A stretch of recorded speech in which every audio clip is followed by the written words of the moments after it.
بسم الله الرحمن الرحيم. அன்பு மிகுந்த சகோதரர்களே, தாய்மார்களே, தலாக் என்ற தலைப்பு எனக்கு தரப்பட்டிருக்கிறது. சமீப காலமாக நம்முடைய சமுதாயத்திலே, குறிப்பாக இந்த நகரத்திலே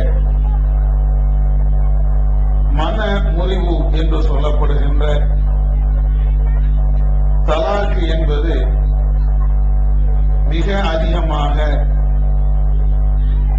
அநியாயமாக நடைபெற்று வருவதை பார்க்கலாம். ஒரு நேரத்திலே ஏதாவது ஒரு இடத்திலே ஒரு தலாக்கு நடைபெறுகிறது என்றால் அது ஆச்சரியமாக பார்க்கக்கூடிய நிலையில் நம்முடைய சமுதாயம் இருந்தது. ஏதாவது ஒரு குடும்பத்தில் தலாக்கு என்ற இந்த விவாக முறிவு ஏற்பட்டுவிட்டது என்று அதை பெரிதாக பேசுவார்கள். ஆனால் இன்றைக்கு அது எந்த அளவுக்கு மலிவாக ஆகிவிட்டது என்றால், எத்தனை திருமணங்கள் நடைபெறுகிறதோ அதில் பாதிக்கு பாதி இது போன்ற தலாக்கு என்ற அடிப்படையில் மன முறிவை, மன வாழ்க்கையை கெடுக்கக்கூடிய இந்த நிகழ்வுகள் அதிகமாக நடக்கிறது. எனவேதான் இந்த தலைப்பை தந்து மார்க்கத்திலே தலாக்கு என்பது எந்த அடிப்படையில் அனுமதிக்கப்பட்டு இருக்கிறது, எந்த கோணத்திலே அது நமக்கு தரப்பட்டு இருக்கிறது, அதனுடைய அளவுகோல்கள் என்ன, என்னென்ன பிரச்சனைகள் ஏற்பட்டால் ஒரு கணவன் மனைவியை தலாக்கு விடலாம் அல்லது மனைவி கணவனை வேண்டாம் என்று குர்ஆ விடலாம் என்பதை விளக்க வேண்டும் என்ற அடிப்படையில் தான் இந்த தலைப்பை தந்திருக்கிறார்கள். பொதுவாக நாம் ஏற்றிருக்கக்கூடிய இந்த இஸ்லாமிய மார்க்கம் கல்லானாலும் கிழமை, புல்லானாலும் புருஷன் என்று இருக்க சொல்லக்கூடிய ஒரு மார்க்கம் அல்ல. ஒரு கணவன் மனைவி இருவருமே சேர்ந்து வாழுகிறார்கள். அந்த இருவரும் சேர்ந்து வாழ முடியாத ஒரு நிலை ஏற்படுகிறது. அவர்கள் என்ன கஷ்டப்பட்டாலும், என்ன துன்பப்பட்டாலும், எவ்வளவு சிரமப்பட்டாலும் அவர்கள் கண்டிப்பாக அந்த மன வாழ்க்கையிலே கணவன் மனைவியாத்தான் இருக்க வேண்டும் என்று இஸ்லாம் ஒரு இடத்திலையும் அழுத்தம் திருத்தமாக, ஆணித்தரமாக, செத்து போனாலும் பிரச்சனை இல்லை சேர்ந்து வாழுங்க என்று இஸ்லாம் ஒரு இடத்திலையும் சொல்லல. அவர்கள் இரண்டு பேரும் சேர்ந்து வாழ வேண்டும் என்று விரும்பினால் தாராளமாக அவர்கள் வாழலாம். வாழ முடியாத ஒரு நிலை ஏற்படுகிறது என்றால் அவர்கள் இரண்டு பேருமே பிரிந்து கொள்ளலாம் என்ற கோணத்தில் தான் இஸ்லாம் சொல்லுகிறது. ஆனால் நம்ம அதை ரொம்ப சாதாரணமாக, சர்வசாதாரணமாக எடுத்திருக்கோம். இன்றைக்கு உலகத்தில், ஏன் நம்ம ஊர்ல, நம்ம ஜமாத்துல, நம்முடைய வட்டாரங்கள்ல இந்த தலாக்கு என்பது எந்த அளவுக்கு நடைபெறுகிறது என்பதை ஒரு சில உதாரணங்களை உங்கள்கிட்ட சொன்னா புரியும். அதற்கு பின்னர் மார்க்கம் சொல்லக்கூடிய சில விஷயங்களை உங்கள்கிட்ட நான் எடுத்து சொல்றேன். சமீபத்தில் நம்முடைய ஜமாத்திற்கு சில வழக்குகள் வருகிறது. பொதுவாக நம்முடைய ஜமாத்தை பொறுத்தவரையிலையும் இந்த சுன்னத் ஜமாத் என்று சொல்கிறார்களே, அவர்களை போன்று நாம இருக்க மாட்டோம். அவர்கள் மாதிரி நாங்க நடக்கவும் மாட்டோம். அதனால அந்த சுன்னத் ஜமாத்தை சார்ந்த அந்த ஆட்கள் தான் இது போன்ற பல வழக்குகளை நம்மிடத்திலே கொண்டு வருகிறார்கள். அப்படி கொண்டு வருகின்ற அந்த நேரத்தில் ஒரு வழக்கு என்ன அப்படின்னு கேட்டா, கணவன் மனைவி இரண்டு பேருமே சேர வேண்டும் என்று விரும்புகிறார்கள். ரெண்டு பேருமே, மாப்பிளையும் பொண்ணும் சேர்ந்து வாழ வேண்டும் என்று அவர்கள் விரும்புகிறார்கள். ஆனால் அந்த கணவனுடைய வீட்டை சார்ந்தவர்கள், கணவனை பெற்ற மாப்பிள்ளையை பெற்றெடுத்த அந்த பெற்றோர்கள், அந்த 2 பேரும் சேரக்கூடாது, நீ தலாக் விட்டு, நீ தலாக், அந்த பிள்ளைய தலாக் விடலன்னா நான் விஷம் குடிச்சு செத்துருவேன். யார் சொல்றா? மாப்பிள்ளையை பெற்றெடுத்த, ஆண் பிள்ளையை பெற்றெடுத்த அந்த பெற்றோர்கள் சொல்றாங்க, நீ உன் மனைவிய தலாக்கு விட்டு, தலாக்கு உடலன்னு வச்சுக்க, நாங்க செத்து போயிருவோம். என்னப்பா காரணம்? அவ்வளவு பெரிய கொடுமை என்ன நடந்துருச்சு அந்த குடும்பத்தில்? கணவன் மனைவிக்கு இடையில அவ்வளவு பெரிய பிணக்கு என்ன? அந்த மனைவி வேற யாரையாவது பார்த்துட்டாளா? கணவனுக்கு ஏதாவது துரோகம் பண்ணிட்டாளா? மாமனார் மாமியாருக்கு ஏதாவது கொடுமை பண்ணிட்டாளா? மாமியார் என்ன பெட்ரோல் ஊத்தி கொளுத்தவா போனா? ஏதாவது இந்த மாதிரி ஒரு அசம்பாவித செயலை, ஒரு கிரிமினல் நடவடிக்கையில் அந்த பொம்பளை ஈடுபட்டானா, தலாக் விடுவதில், மன விவகாரத்து கோருவதில் ஒரு நியாயம் இருக்கு, ஒரு அர்த்தம் இருக்கு. ஆமா, மருமக வீட்டுல வந்தா மாமனாரை போட்டு நல்ல மிதிக்கிறா, மாமியாரை போட்டு நல்ல பெட்டியை போட்டு பிரித்த மாதிரி பிரிக்கிறா அப்படின்னு சொன்னா சரின்னு ஏத்துக்கலாம். அது வேற ஏதாவது கடுமையான குற்றச்சாட்டுகள் இருக்குது அப்படின்னு சொன்னா சரி, தலாக்கு கோருவதில் ஒரு நியாயம் இருக்குது, தலாக்கு கேட்பதில் ஒரு நியாயம் இருக்குது என்று ஏத்துக்கலாம். ஆனா இத மாதிரி பாரதூரமான விவகாரங்கள் எதுவுமே அங்க நடக்கல. போலீஸ் ஸ்டேஷன் வரையும் போது கேஸ். போலீஸ் ஸ்டேஷன்ல போய் அவங்களும் அந்த கணவனையும் மனைவியையும் சேர்த்து வைக்கிறதுக்கு என்னென்ன வழி உண்டு அதையெல்லாம் அவங்களும் பேசுறாங்க. அவங்களுக்கு என்ன தலையெழுத்தா? நீ பிரிஞ்சா என்ன, போய் செத்தா என்ன, அவங்க அப்படி சொல்லிட்டு போயிடலாம். ஆனாலும் எதுக்கு ஒரு அநியாயமா ஒரு வாழ்க்கையை கெடுப்பான, 2 பேரும் சேர்ந்து வாழக்கூடிய இந்த வாழ்க்கையை ஏன் கெடுப்பான அப்படின்னு சொல்லி அந்த மாப்பிள்ளையும் கூப்பிட்டு பேசுறாங்க, பொண்ணையும் கூப்பிட்டு பேசுறாங்க, 2 பேரையும் சேர்த்து வச்சு பேசுறாங்க, 2 பேரையும் தனித்தனியா பேசுறாங்க. கடைசியாக அந்த மாப்பிள்ளை இல்ல, நான் சேர்ந்து வாழன்னு தான் விரும்புறேன். அப்ப சேர்ந்து வாழ வேண்டியதானப்பா, சேர்ந்து வாழு அப்படின்னு சொல்லி சேஷன்லயும் சொல்லிட்டு வந்தாச்சு. வந்தா மாப்பிள்ளை வீட்டுக்கு தான் வாராரு. பொண்ணைம்மா காரி, மாப்பிள்ளை பெற்ற அந்த சகோதரி 2 பேரும் சேர்ந்து நின்றுக்கிட்டு, நீ எப்படி சேர்ந்து வாழ்வன்னு போலீஸ் ஸ்டேஷன்ல சொல்லிட்டு வரலாம். சேர முடியாதுன்னு சொல்லிட்டு வர வேண்டியதானே? எப்படி நீ சேர்ந்து வாழலாம்? உன்ன வீட்டுல வைக்க மாட்டா, நீ போ, அந்த பிள்ளைய தலாக் விட்டுட்டு வெளியவா, அவளோட நீங்க வீட்டுக்கு வராத. கடைசி அவன் விஷம் குடிச்சு சாகக்கூடிய அளவுக்கு போய் ஆள் பிழைச்சிட்டான். இது என்னம்மா? நான் உங்கள்கிட்ட ஒரு கேள்வி கேட்கிறேன். எந்த தாயி தன்னுடைய மருமகளை தலாக்கு விட வேண்டும் என்று கோரிக்கை வைக்கிறீர்களோ, அப்படித்தான் நம்முடைய மகன் நடக்கணும்னு நீங்க விரும்புவீங்களோ, இதே மாதிரி உங்களுடைய வாப்பா, உங்களுடைய கணவர், அதாவது மாப்பிள்ளையுடைய தகப்பன, உங்களுடைய மாமியாருடைய கணவர், அவர் உங்களை தலாக் விட்டா எப்படி இருக்கும்? இந்த வயசுல 40 வயசோ 50 வயசோ 60 வயசோ, இந்த நேரத்தில் வயசான காலத்துல நீங்க இருக்கக்கூடிய உங்க நிலையில உங்களுடைய மாப்பிள்ளை உங்களை தலாக்கு விட்ட உங்க நிலை என்ன? மகன் அப்படியே உங்கள்ட்ட கேட்கிறான்னு வச்சுக்க, நீ எங்குமா தலாக்கு விட்டுரு அப்படின்னு வாப்பட்ட அவர் சொன்னாரு வை, உங்க நிலை எப்படி இருக்கும்?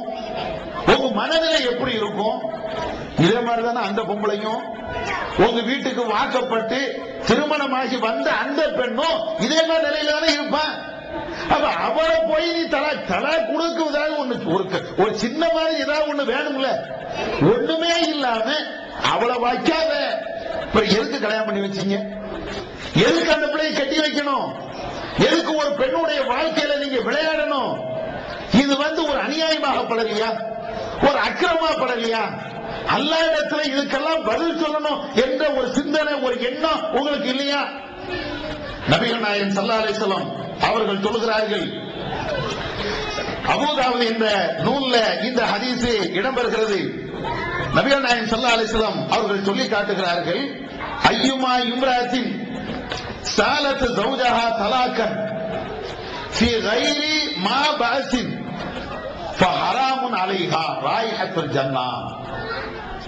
எந்த பொம்பளையாவது எந்த பெண்ணாவது தன்னுடைய கணவன் இடத்துல மாப்பிள்ளை இடத்துல என்ன தலாக் ஊற்று என்று கேட்பாள் என்றார், எந்த விதமான காரணமும் இல்லாம ஒண்ணுமே இல்லாம மாப்பிள்ளை போய் என்ன ஊற்று என்ன தலாக் ஊற்று என்று அவள் சொல்வாள் என்றால் ஃபஹராமுன் அலைஹா ராயிஹத்துல் ஜன்னா, சொர்க்கத்தினுடைய வாடையை நுகர்வது அந்த பெண்ணுக்கு ஹராம்.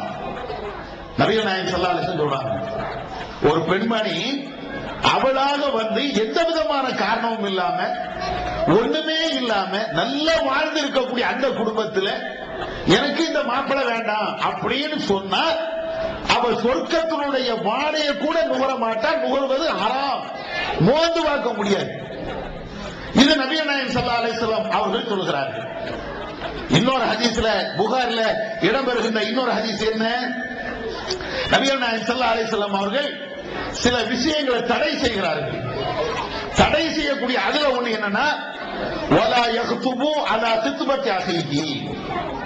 ஒரு சகோதரன் ஒரு வீட்டுல போய் பெண்ணை பார்க்கலாம், இந்த பொண்ணை பேசி முடிக்கலாமா என்ற பேச்சுவார்த்தையில நடந்துகிட்டே இருக்குது.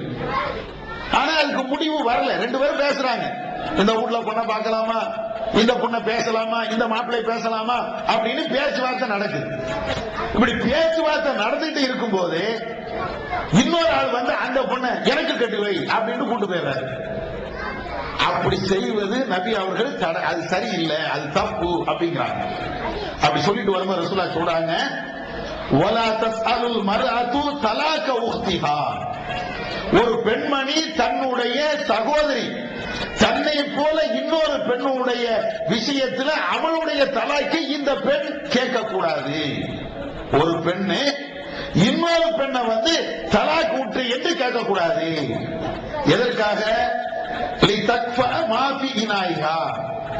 தன்னுடைய பாத்திரத்தை நிரப்பிக் கொள்வதற்காக. என்ன நடக்குது? ரசூலுல்லாஹ் எதை சொல்றாங்க? ஒரு கணவன் மனைவி ரெண்டு பேரும் சேர்ந்து வாழ்றாங்க. ரெண்டு பேரும் சேர்ந்து நல்ல சந்தோஷமா இருக்கும் போது இன்னொருத்தி போய் நின்று அங்க போய் ஏதாவது ஒரு தூவம் போடுறது. அந்த பிள்ளை நீ தலாக் போட்டு, ஊர்ல வேற பிள்ளையே இல்லையா, அழகான பிள்ளை இருக்கப்பா, இந்த குழந்தை போய் முடிச்சு வச்சிருக்கிறிய அப்படின்னு சொல்லி கொஞ்சம் அப்படி ஒரு மாதிரி ஏற்றி விடுறது. எதுக்காக இப்படி சொல்றாங்க? வீட்டுல இருக்கக்கூடிய குமரு அந்த வீட்டுக்கு போகும், தன்னுடைய வீட்டுடைய குமர அந்த வீட்டு மாப்பிள்ளைக்கு கட்டி கொடுக்கணுங்கிறதுக்காக வேண்டி அவனுடைய மனைவிய ஏற்கனவே கல்யாணம் பண்ணி இருக்கக்கூடிய அந்த மனைவிய தலாக்கு விடணும்னு நினைக்கிறார. இப்படி செய்யாதீங்கப்பா. நபிகள் நாயகம் ஸல்லல்லாஹு அலைஹி வஸல்லம் அவர்கள் இத மாதிரி எல்லாம் அற்ப காரணத்துக்காக வேண்டி, இந்த பிள்ளை விட்டா இன்னொரு பிள்ளை கிடைக்கும், அந்த பிள்ளை விட்டா இன்னொரு பிள்ளை கிடைக்கும் என்ற இந்த அற்ப காரணத்துக்காக வேண்டி நீங்க தலாக் கூடாதீங்க, தலாக்கு கேட்காதீங்க. இவ்வளவு கடுமையாக நபிகள் நாயகம் ஸல்லல்லாஹு அலைஹி வஸல்லம் சொல்றாங்க.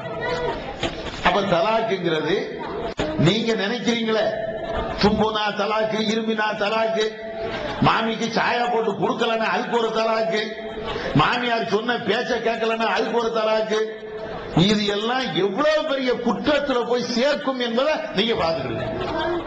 சொர்க்கத்துக்கு போக முடியுமா?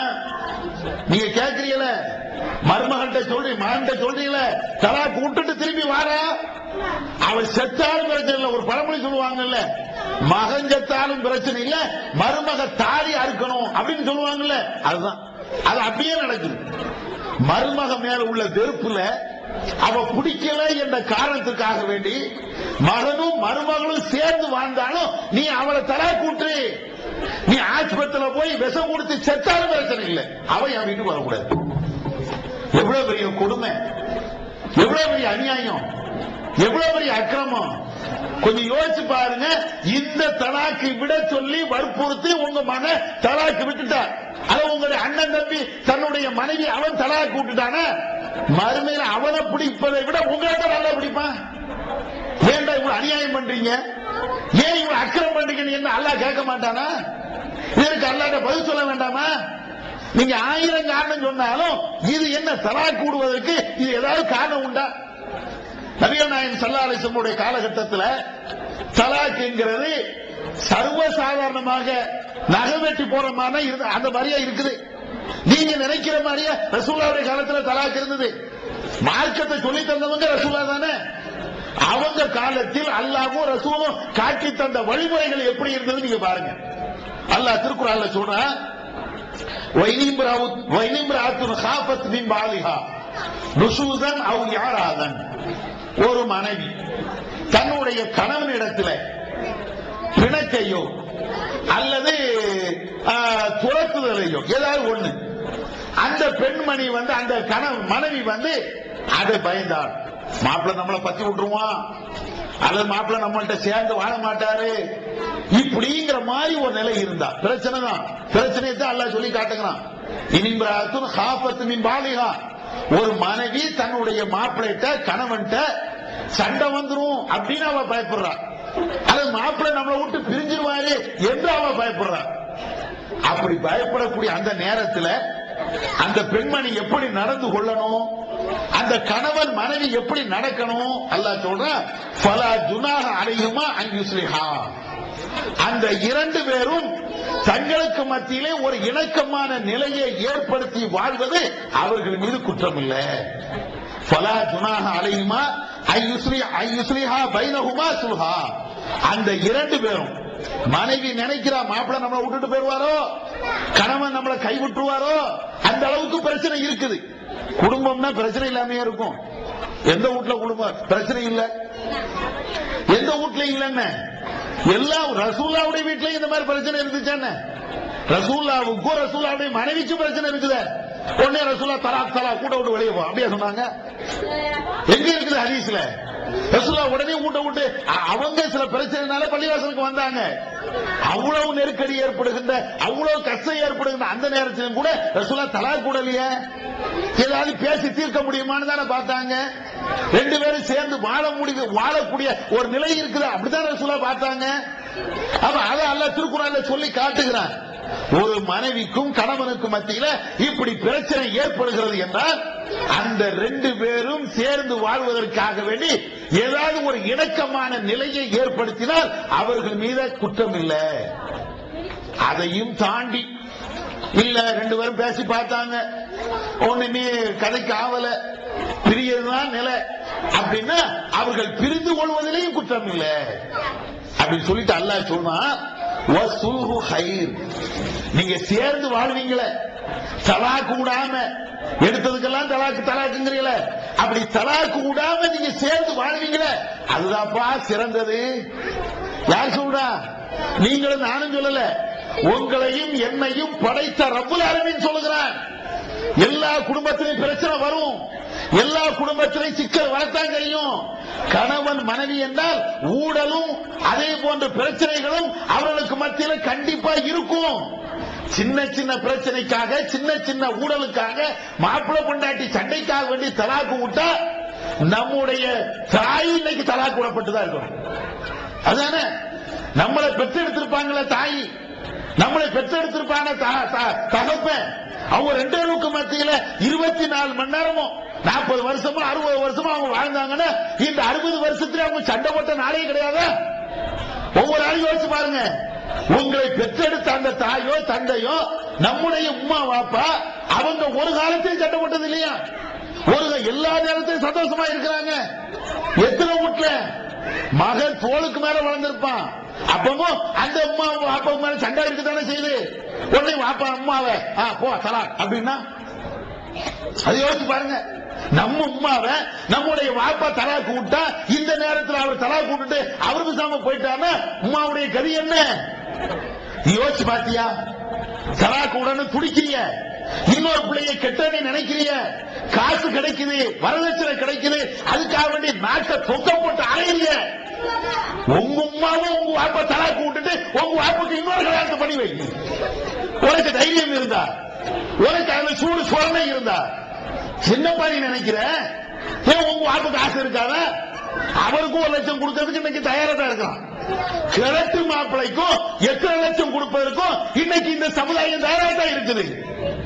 நல்ல மாப்பிளையா கெட்ட மாப்பிளையா அவன் நல்லா வாழ்ந்தானா மோசமா வாழ்ந்தானா, ஏப்பா அந்த பிள்ளைய தலாக்கு விட்டா என்ன பிரச்சனை, ஒண்ணு யோசிக்கவே மாட்டான். எதுக்காக வேண்டி தலாக்கு விட்டுட்டு போட்டு பிரச்சனை இல்ல, நம்ம அந்த பிள்ளைய கட்டி கொடுத்துருவோம். இப்படிதானே போறீங்க. அப்ப இதை யோசிச்சு பார்க்க வேண்டாமா, சிந்திச்சு பார்க்க வேண்டாமா? அல்லாஹ் சொல்லி காட்டுகிறான், பிரச்சனை வரத்தான் செய்யுமப்பா. அப்படி வந்தாலும் இணக்கமா நீங்க போறது அதுதான் சிறந்தது. ரப்பல் ஆலமீன் சொல்றான். இப்படி ஒவ்வொரு வீட்லயும் பிரச்சனை வந்து ஒவ்வொரு ஆளும் தலா கூட ஆரம்பிச்சா ஒரு வீட்லயும் குடும்பம் நடக்காது. பழகிடுங்க. ஒரு வீட்லயும் குடும்பம், எல்லா வீட்லயும் பிரச்சனை இருக்கத்தான் செய்யும். வீட்டுக்கு வீடு வாசப்படி மாதிரி வீட்டுக்கு வீடு இந்த பிரச்சனை கண்டிப்பா இருக்கும். எந்த வீட்டிலையும் பிரச்சனை இல்லாத, சண்டை சச்சரவு இல்லாத கணவன் மனைவி யாருமே கிடையாது, அல்லாஹ்வுடைய தூதர் நபி அவர்கள் உட்பட. அப்ப இதுக்கு தான் தலாக்கு விட்டாங்களா? சரி, தலாக்கு விடுவதா இருந்தாலும் கூட சில வழிமுறைகளை இஸ்லாம் சொல்லுங்க. அல்லாஹ் திருக்குர்ஆன்ல சொல்லி காட்டுகிறான், வல்லாத்தி தகாஃபூன நுஷூஸஹுன்ன ஃபைதுஹுன்ன வஹ்ஜுருஹுன்ன ஃபில் மதாஜி. அல்லாஹ் சொல்றான், எந்த பெண்கள், எந்த மனைவிமார்கள் தங்களுடைய கணவன்மார்களிடத்துல இருந்து பிணக்கையோ அல்லது பிரச்சனைகளையோ ஏதாவது ஒன்ன சந்திச்சாங்க அப்படின்னு சொன்னா, ரெண்டு பேருக்கு மத்தியில, கணவன் மனைவிக்கு மத்தியில பிரச்சனை வந்துருச்சு அப்படின்னு சொன்னா, அல்லாஹ் சொல்றான், முதல்ல அந்த பொம்பளைக்கு உபதேசம் பண்ணு. உன் மனைவி பிடிக்கல வச்சுக்கிடுவோம், சேர்ந்து வாழ முடியல அப்படின்னு நீ நினைக்கிறியா, தலாக்குடன் நீ நினைக்கிறியா, முதல்ல என்ன செய்யணும்? எடுத்த உடனே காலில் நீ சாய போட்டு தரல உடனே தலாக். முடியா முடியா ரசூலுல்லாஹ் சொன்னாங்க, அந்த பெண்ணுக்கு, உன்னுடைய மனைவிக்கு நீ உபதேசம் செய்யும். முதல்ல உபதேசம் பண்ணு. இவன் எங்க உபதேசம் பண்ணா? இவனே சினிமா தேட்டரும் அங்க இங்கேயும் சுத்திட்டு வந்தா எப்படி பிள்ளைக்கு, பொண்டாட்டிக்கு, மனைவிக்கு எப்படி உபதேசம் பண்ண முடியும்? சிக்கல மார்க்க அறிவே இல்லாம போறத இவ்வளவு பிரச்சனைக்கும் காரணம்.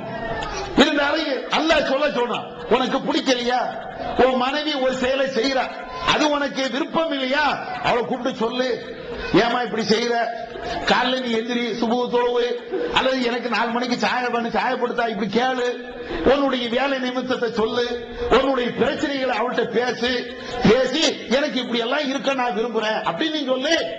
கேட்க மாட்டாளா? உண்மையான மனைவியா இருந்தா, உன் மேல அன்பு கொண்டவளா இருந்தா கேட்கத்தானே செய்வா. அப்ப அல்லாஹ் அப்படி சொல்றான், முதல்ல அந்த பெண்ணுக்கு உபதேசம் பண்ணு. ரெண்டாவது, உபதேசம் பண்ணி பாக்குற, சொல்லி பாக்குற, அப்பவும் அவ கேட்கல அப்படின்னு சொன்னா, அதுக்கு அடுத்து அல்லாஹ் சொல்றா, வஹ்ஜுருஹுன்ன ஃபில் மதாஜி. ரெண்டாவது ஸ்டெப், முதல்ல பேசணும், அந்த பெண்ணுக்கு புரியுற மாதிரி நீ சொல்லி கொடுக்கணும். அதையும் தாண்டி அவ கேட்கலையா, அடுத்தாப்புல என்ன செய்ய, படுக்கையை பிரி, நீ அவளை தனியா படுக்க போடு, குடும்ப வாழ்க்கை நீ நடத்தாம இருந்தாச்சுன்னா அப்பமாவது அவளை திருந்துவாள்ல. ஓஹ, மாப்பிள்ள கொஞ்சம் பிரியறான், நம்மள வேண்டாங்கிறான், நம்மள வேண்டாம்னு போனா இன்னொரு பிள்ளைய கட்டிட்டு வந்துருவான், அப்ப நம்முடைய வாழ்க்கைக்கு ஏதாவது பிரச்சனை ஆயிரும் அப்படின்னு அவன் யோசிப்பாள்ல. அப்படி யோசிக்க வை. எவ்வளவு அற்புதமா அல்லாஹ் சொல்றான். எடுத்தோன்னா தலாக்குங்கிற மாதிரி இப்படியா சொன்னால. ஆனா முதல்ல உபதேசம் பண்ணு. கொஞ்ச நாள் ஒரு நாள் பேசுறது சொல்லல, கொஞ்ச நாள் பேசித்தான் இருக்கணும். கொஞ்ச நாள் உபதேசம் பண்ணிக்கிட்டே இரு. அதற்கு பின்னால ரெண்டாவது, அதை தாண்டி அவ அப்பவும் கேட்கலையா, அப்ப அதுக்கு பின்னால படுக்கையை பிரி. அதுக்கு அடுத்து அல்லாஹ் சொல்றான், அதை தாண்டி மூணாவது ஒரு ஸ்டெப், மூணாவது நிலையை சொல்ற, வலரிபூஹுன்ன, அந்த பிள்ளைய அடி. யார? மனைவிய. எப்போ? முதல்ல உபதேசம் பண்ணணும், கேட்கல, கொஞ்ச நாள் படுக்கை பிரிக்கணும், அப்பவும் கேட்கல, அதுக்கு பின்னால அடி. அடினோட கம்பு எடுத்து வெளுவெளுன்னு வெளுக்கிறது இல்ல, கைகால் நொண்டி ஆறுதுன்னே அடிக்கிறது இல்ல. அதையும் ரசூலுல்லாஹ் இன்னொரு ஹதீஸ்ல சொல்லி தராங்க, காயம் ஏற்படாத விதத்துல அடியப்பா, நல்ல காயம். ஏன்னா அடிச்சா நீ தானே வாக்கணும், நல்லா அடிச்சுட்ட, நல்ல முட்டு கை எல்லாம் உடஞ்சு போச்சு, ஆஸ்பத்திரி தூக்கிட்டு போறது யாரு தூக்கிட்டு போவா? நீ தான் போகணும். போனாலும் பிரச்சனை இல்ல, அந்த பொம்பளை போய் போலீஸ் எல்லாம் கேஸ் கொடுத்துட்டா நீல உள்ள போய் உட்காரணும். அடிச்சது ஒரு விதமா, ஒரு பயங்காட்டக்கூடிய விதத்துல நீ அந்த பொம்பளை நம்மள பயப்படணும், மனைவி பயப்படணும், எந்த விதத்துல நீ அடிச்சுக்க அப்படின்னு அல்லாஹ் சொல்றான். இந்த மூணும் அல்லாஹ் சொல்லிட்டு சொல்றான், இப்படி அந்த பெண்கள் உங்களுக்கு கட்டுப்பட்டுட்டான். ஒண்ணே உபதேசம் பண்றீங்க, அப்ப சரின்னு சொல்லிட்டா.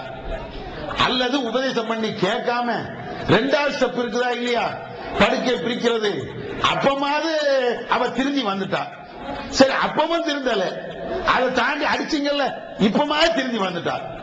ஏதாவது ஒரு நிலையில அவ திரும்பி வந்துட்டா, ஃபலா தபுகு அலைஹின்ன சபீலா, இதற்கு பின்னால் அந்த பெண்ணுக்கு எதிராக எந்த வழியும் நீங்கள் தேடாதீர்கள். அல்லாஹ் சொல்றான். திரும்பி வந்துட்டான்னு வைங்க, பழச திரும்ப திரும்ப குத்தி காட்டக்கூடாது. எப்படி இருந்தா தெரியுமா, நீ எப்படி நடந்த தெரியுமா, ஏன் திரும்ப திரும்ப குத்தி காட்டினா கணவன் மனைவிக்கு மத்தியில அந்த நட்பு போய் பகவதான் கூடும். இவன் குத்தி காட்டுவான், மாப்பிள்ள அதையெல்லாம் சொல்லி காட்டுவான், இதை சொல்லி காட்டுவான், அதை சொல்லி காட்டுவான், அப்படின்னு பகவதான் வரும். அல்லாஹ் இப்படி சொல்லி காட்டுறான். அப்ப அதனால முதல்ல தலாக்குங்கிறது எடுத்த உடனே இப்படி வந்து நடக்கிறதுன்னா அல்லாஹ் சொல்லல. இதையெல்லாம் ஒவ்வொரு ஸ்டெப்பா செய்யணும். அதுக்கு அடுத்து இதோடு முடியல, இப்பவும் தலாக் கொடுன்னு அல்லாஹ் சொல்லல. முதல்ல நீ உபதேசம் பண்ணு, ரெண்டாவது படுக்கையை பிரி, மூணாவது வந்து அடி. இதுலயும் திருந்தலையா, இன்னொரு வழியா அல்லாஹ் சொல்லித்தாங்க. என்ன வழி? வயின் ஹித்தும் ஷிகாக பைனிஹுமா தபாசு ஹக்கமன் மின் அஹ்லிஹி வ ஹக்கமன் மின் அஹ்லிஹா. இந்த கணவன் மனைவிக்கு மத்தியில அவர்களுக்குள்ளேயே பேசி தீர்க்க முடியல, குடும்பத்துக்கு மத்தியில பேசி தீர்க்க முடியல, கணவன் மனைவிக்கு மத்தியில பேசி இந்த பிரச்சனைக்கு ஒரு தீர்வு காண முடியல அப்படின்னு நீங்க நினைக்கிறீங்களா? அந்த அளவுக்கு பிரச்சனை முத்தி போயிடுச்சா? அப்ப என்ன செய்யணும்? அல்லாஹ் சொல்றான், அந்த கணவனுடைய குடும்பத்தை சார்ந்த சில ஆட்களை கூப்பிடு, மனைவியுடைய குடும்பத்தை சார்ந்த சில ஆட்களை கூப்பிடு. மனைவி தரப்புலையும் சில ஆட்கள் வரட்டும், கணவன் தரப்புலையும் சில ஆட்கள் வரட்டும். சில ரெண்டு பேருமே வந்து அவங்க வந்து மத்தியஸ்தம் பேசட்டும், அவங்க வந்து பேசட்டும். இப்ப ஜமாத்துல போய் பேசுறோமா இல்லையா, அல்ல போலீஸ் போய் பேசுறோமா இல்லையா? அதுதான் அல்லாஹ் அப்படிதான் சொல்றான். உங்களுக்கு மத்தியில இத மாதிரி பல வழிமுறைகளை தாண்டி அப்பவும் பிரச்சனை தீர்க்க முடியலன்னா ரெண்டு குடும்பத்தை ஆட்களை வைத்துக் கொண்டு நீங்க பேசுங்க.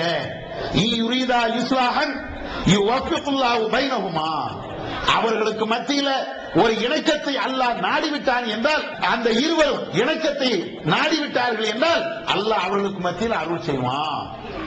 வரத்தான் செய்யும், குடும்பத்தில் பிரச்சனைகள் இருக்கத்தான் செய்யும். எவ்வளவு வழிமுறைகளை இஸ்லாம் சொல்லுது, எவ்வளவு வழிமுறைகளை இஸ்லாம் சொல்லி இது எல்லாம் தாண்டி அப்புறம் தலாக்கு. இதுக்கு இதையும் தாண்டி ஒருத்தன் வாழ முடியும்.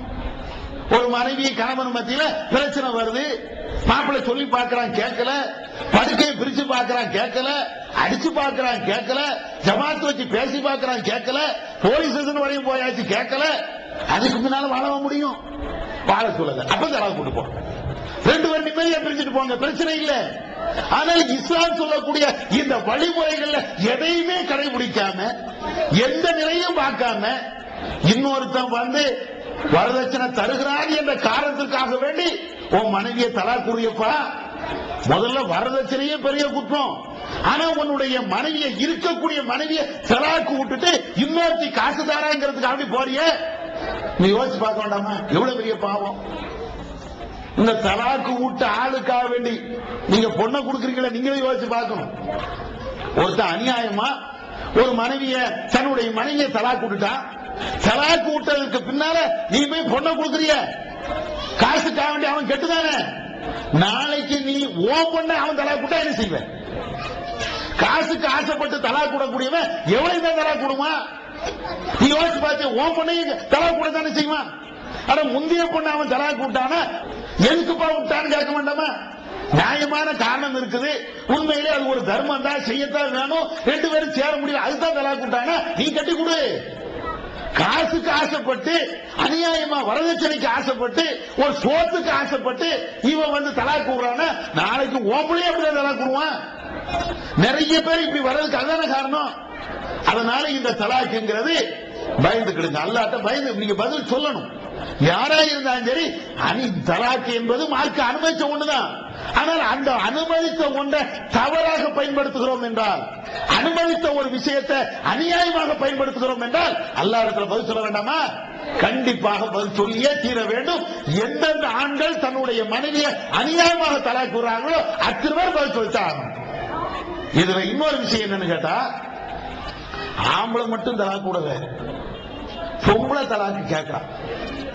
பொம்பளை என் மாப்பிள்ளைகிட்ட இருந்து என்ன பிரிச்சிருந்தோ, என்னமா பிரச்சனை? நீ காரணத்தை கேட்டீங்கன்னு வைங்களேன், காரி துப்பம். ஜமாத்துக்கு வரக்கூடிய விவகாரம், எனக்கு என் மாப்பிள்ளை பிடிக்கல, என்னமா பிரச்சனை? பைக்ல வச்சு கூட்டு போக மாட்டேங்கிறாரு. பைக்ல வச்சு கூட்டு போவீங்க, கிணத்துல விட வேண்டியதானே? எதுக்கு அவனை கட்டின? நீ கிணத்துல விழுந்து சாவ வேண்டியதானே? ஒன்ன மாதிரி இந்த சமுதாயத்தில் 4 பொம்பளை இருந்தா விபச்சாரம் வராம வேற என்ன வரும்? சரிகட்டு போறதுக்கெல்லாம் இதான காரணம். என்னமா பைக் அவனுக்கு சைக்கிள் தான் இருக்குல்ல, சைக்கிள் தானே கூட்டு போவான். பைக் வச்சிருக்கிற கூட்டு போவீங்க. பைக் இல்லைன்னா என்னம்மா குடும்பம் நடத்த முடியாதா? அட ஒரு சோறு தரல, என்ன பட்டினியா போட்டு கொலை பண்றான் அப்படின்னு அதனால என்ன தலாக்குன்னா ஒரு நியாயம் இருக்குது. சாப்பாடு தரல, உடுக்கிறதுக்கு சீலை தரல, சேலை தரல, அதனால அவனை விட்டு என்ன பிரிச்சிருந்தானா அது நியாயம் இருக்குது. கடுமையா அடிக்கிறான், உதைக்கிறான், என்ன கவனிக்க மாட்டேங்கிறான், அதனால என்ன உட சொல்லுங்கன்னா அது நியாயமா இருக்குது. பைக்ல கூட்டு போவாங்க. இது நான் கற்பனையில சொல்லல, நம்ம ஜமாத்துக்கு வரக்கூடிய செய்தி. இதுல இன்னொரு கொடுமை என்ன தெரியுமா? இதே பொம்பளை பைக்ல கூட்டு போகல அப்படிங்கிற மட்டும் இல்ல, வேற வேற காரணங்கள். என்ன காரணம்? மாப்பிள்ளைகிட்ட, அதாவது திருமணம் என்றால் கணவன் மனைவி என்றால் இல்லற வாழ்க்கை வேணும்ல. நான் என் மாப்பிள்ளை கூட இல்லறத்துல ஈடுபட மாட்டேன். அவன் வந்து மாப்பிள்ளை வேணுங்கிறான். இல்ல அப்ப என்னமா செய்ய? ஏன் மாப்பிள்ளை விட்டுரு. இதுல கொடுமை என்ன தெரியுமா? இவ்வளவும் கேட்க சொல்றது அந்த பொம்பளை இல்ல, அந்த மனைவி இல்ல, பொம்பளையை பெற்றெடுத்த தாய். தாய் தான் கேட்க சொல்றான். ஏமா இவன் மாப்பிள்ளை விட்டுட்டு வந்து என்ன செய்ய போறா? நம்ம வீட்டுல நீ இருந்துக்கோ. அவன் லாயக்கு இல்ல, அவன் சரியா கிடையாது, அவன் ஒண்ணுக்கு லாயக்கு இல்லாதவன். இவன்கிட்ட போய் உன்னை கெட்டி வச்சுட்டானே, என்ன செய்ய? வா. எவ்வளவு கொடுமை நீங்க பாருங்களேன், எவ்வளவு அநியாயம் நீங்க பாருங்களேன். அதுக்கு எப்படி ஒரு மாப்பிள்ளை தலாக்கு விடுவது எவ்வளவு கண்டிக்க தகுந்த, காரணம் இல்லாமல் கண்டிக்க தகுந்த ஒரு செயலோ, அதே மாதிரி ஒரு உப்பு சப்பு இல்லாத ஒரு காரணம் இல்லாம இந்த பெண்களும் போய் அந்த மாப்பிள்ளை எனக்கு வேண்டாம் தலாக்கு விட்டுருங்க அப்படின்னா அது எவ்வளவு பெரிய கொடுமை. சரி யோசிச்சு பாருங்க, மாப்பிள்ளை தலாக்கே விட்டுட்டான், நீங்க கேட்ட மாதிரி குலாங்கிற அடிப்படையில வேண்டாம் அப்படின்னு வந்துட்டீங்க. அம்மா வீட்டுல வாப்ப வீட்டுல எவ்வளவு நாள் இருக்க போறீங்க? என்ன மனுஷன் தானே நாமளும், ஆணா இருந்தாலும் பெண்ணா இருந்தாலும் உணர்வுன்னு ஒண்ணு உண்டா இல்லையா? சேர்ந்து வாழணும், வாழ்ந்தா தானே அந்த உணர்வுகள் எல்லாம் போகும். அப்ப இது வந்து என்ன செய்யறாங்கன்னா மாப்பிள்ளை வீட்டை விட்டுட்டு உமா வீட்டுக்கு வந்து இருக்கிறது. எவ்வளவு நாளைக்கு இருப்ப? உங்க உமாவும் வாப்பவும் உனக்கு எத்தனை நாளைக்கு கஞ்சி ஊத்த போறாங்க? யோசிச்சு பாத்தியா? வயசான ஆட்கள், தாயும் தந்தையும் அவங்க வயசான ஆட்கள் திறமையில வீட்டுல உட்கார்ந்துட்டு இருப்பாங்க. நீ வாலிப பிள்ளை, 18 வயசு 20 வயசு, அங்க 60 70, இப்பமா பரவா குத்பா பள்ளியை பார்த்துட்டே இருக்குது. அப்ப அவங்க போய் சேர்ந்துட்டானா உனக்கு கஞ்சி ஊத்துறதுக்கு யாரு? உனக்கு சாப்பாடு போடக்கூடியவன் யாரு? உனக்கு நோய் நொடிகள் வந்தா உன்னை காப்பாற்றுவது யாரு? கொஞ்சம் யோசிச்சு பார்க்க வேண்டாமா? மும்மா பேச்ச கேட்டு மாப்பிள்ளைய வேண்டாம்னு சொல்லிட்டு நீ வரதா இருந்தா எவ்வளவு தெனா விட்டு எவ்வளவு திமிரு இருக்கும். சில பேர் இது இப்படி, இன்னும் சில பேர் என்ன தெரியுமா? மாப்பிள்ளை வேண்டான்னு சொல்லி ஏற்கனவே ஒருத்தனை லவ் பண்ணி வச்சிருப்பா, அது இருக்குதுல்ல. இவங்க ஏதோ ஒண்ணு ஒரு மாதிரி சரி கட்டி ஒரு மாப்பிள்ளை தலையில கட்டி வச்சிருப்பாங்க. இது என்ன ஆகும்? இவ போயிடுவா கணவன் அப்படின்னு கொஞ்ச நாள் குடும்பம் நடக்கும். பழையவன் வந்துருவான் செல்போன்ல. யாரு? ஏற்கனவே இவ லவ் பண்ணிருப்பான்ல அவன் வந்து நிற்பான். வந்து நின்று வந்துரு வந்துரு அப்படிமா. இவ அழகான அந்த வெளிநாட்டு மாப்பிள்ளை, நல்ல சம்பாதிக்கக்கூடிய அந்த மாப்பிள்ளை, நல்ல அன்பா வச்சிருக்கக்கூடிய அந்த மாப்பிள்ளைய இந்த தருதலைக்காக வேண்டி விட்டுட்டு ஓடி வந்துடுறான். நடக்குதுல்ல? விட்டுட்டு ஓடி வந்துடுறான். இவன் என்ன செய்யறான்? 4 நாளைக்கு வைக்கிறான், 5 நாளைக்கு வைக்கிறான், 6 நாளைக்கு வந்து கழுத்து விட்டுட்டு செல்ல விட்டுட்டு ஓடிடுறான். அதுக்கப்புறம் இவன் என்ன செய்யறான்? நடுரோட்டில் உட்கார்ந்துட்டு அழகு. என் முதல் மாப்பிள்ளை நல்லவரு, இவனை நம்பி நான் வந்தேன், இவன் மோசடி பண்ணிட்டான், அப்படிதான் பண்ணுவான். அதுதான் எங்க ஜமாத்துல என்ன இந்த மாதிரி வழக்கு வந்துன்னு வைங்களேன், இவ்வளவுக்கெல்லாம் இறக்கமே படக்கூடாதுன்னு வச்சிருக்கோம். ஏன் நல்ல ஒரு மாப்பிள்ளை அழகான, அவனுக்கு என்ன குறைன்னு பார்த்த? ஆரம்பத்துல எவனையா ஒருத்தன் லவ் பண்ண வச்சுக்கிடுவோம். இப்போ அவனுடைய பெற்றோர்கள் அதெல்லாம் வேண்டாம் சொல்லி இன்னொரு மாப்பிள்ளையை பார்த்து கட்டி வச்சுட்டாங்க. நீனு ஏத்து, நீனு சம்மதிச்சு, உன்னுடைய சம்மதம் இல்லாம அந்த கல்யாணம் நடக்கல. அப்ப இவ்வளவு நடந்ததுக்கு பின்னால அந்த கணவன் மனைவி நீங்க ரெண்டு பேரும் சேர்ந்து வாழ்றீங்க, பிள்ளையும் பெற்றிருக்கிறீங்க. அதற்கு பின்னால அந்த கழுசடைக்கு பின்னால் நீ ஓடினா உனக்காக வேண்டி இந்த ஜமாத்து வரணுமா? இந்த ஊர் உலகம் உனக்காண்டி வரணுமா? உன் மேல இறக்கப்படணுமா? காரி துப்பணும். ஒன்ன மாதிரி தருதலைகள் எல்லாம் இந்த முஸ்லீம் சமுதாயத்தை இருக்கிறதுனாலதான் நிறைய பேர் நம்மளை பார்த்து காரி துப்பிட்டு உட்கார்ந்துருக்கான். கேடு கட்டதான் நினைக்கிறான். நல்ல கண்ணியமான குடும்ப பெண்களை கூட வேற மாதிரி பார்க்கிறான். இப்படித்தான் இருக்கும், புர்கா போட்ட பிள்ளை தானே, அது அப்படித்தான் தெரியாதா அப்படின்னு வரான். அப்ப அதனாலதான் நாங்க சொல்றோம், இத மாதிரி வேற பெண்களுக்கு, இத மாதிரி பாதிக்கப்பட்ட பெண்களுக்கு அவங்களுக்கு உறுதுணையாக ஆதரவாக இருக்கலாம். ஆனா இத மாதிரி கொழுப்படுத்து போனதுக்கெல்லாம் எப்படி ஆதரவா இருக்க முடியும்? இவ்வளவு மோசமாக நடக்கிறாங்க. அப்ப இதெல்லாம் தலாக்கு என்பது ஆண் தரப்புலையும் தப்பு இருக்குது, பெண் தரப்புலையும் தப்பு இருக்குது. இந்த ஆணும் தேவையில்லாம உம்மா பேச்ச கேட்டு, வாப்பா பேச்ச கேட்டு, அண்ணன் தம்பி பேச்ச கேட்டு அவனும் தலாக்கு விடுறான். அதே மாதிரி இந்த பெண்ணும் என்ன நினைக்கிறாங்க, அதே மாதிரி உம்மா பேச்ச கேட்டு, வாப்பா பேச்ச கேட்டு இவளும் என் மாப்பிள்ள வேண்டாம், நான் அவனோட வாழ முடியாது. சாபித் பின் கைஸ் எங்க கூடிய ஒரு பெண்மணி நபியிடத்துல வாழாங்க. அல்லாஹ்வின் தூதரே, சாபித் பின் கைஸ் உடைய மனைவி, அவங்க ரசூலுல்லாஹ்ட்ட வாராங்க. அல்லாஹ்வின் தூதரே, என்னுடைய கணவர் சாபித் பின் கைஸ் அவர் நல்ல ஆளு, குணத்தில் அவரை நான் குறை சொல்ல முடியாது, மார்க்க விஷயத்திலையும் நான் அவரை குறை சொல்ல முடியாது. ஆனால் அவர் கூட நான் வாழ்ந்தா நான் இஸ்லாத்துல இருந்துகிட்டே ஏதாவது குஃப்ர பண்ணிடுவானோ, காபிராக நிராகரிப்ப செஞ்சு விடுவானோ, அல்லது ஏதாவது ஒரு பெரிய பாவத்தை நான் செஞ்சிருவனோ, அதை பயப்படுறேன்.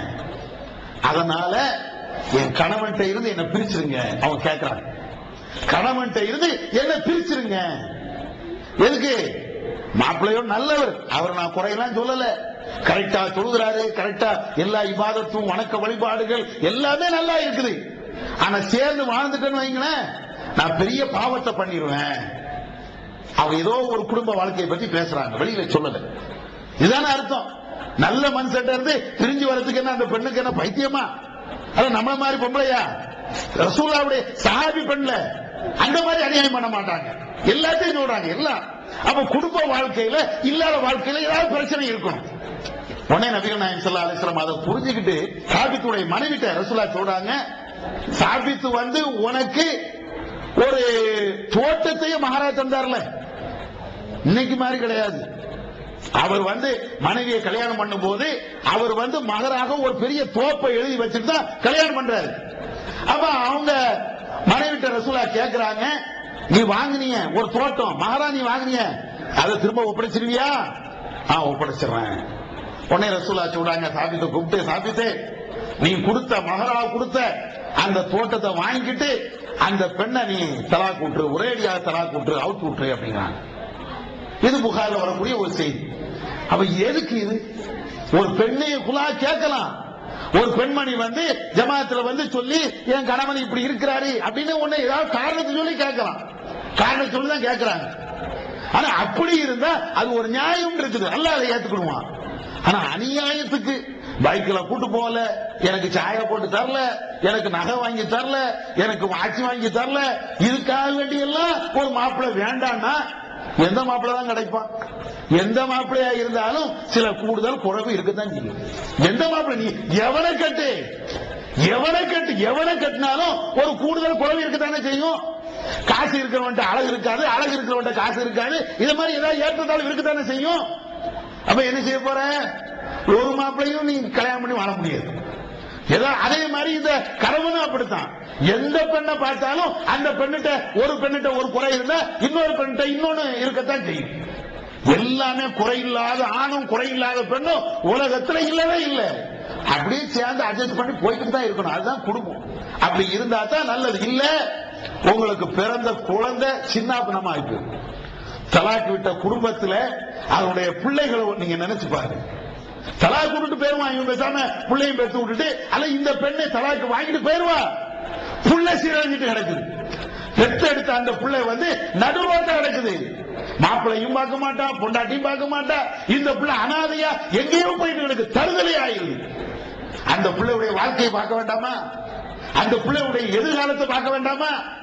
உன்னுடைய எதிர்காலத்தை பார்த்ததுனாலதானே உன்னுடைய தகப்பன் தாய் அவங்க தலை கூடாம இருந்தாங்க.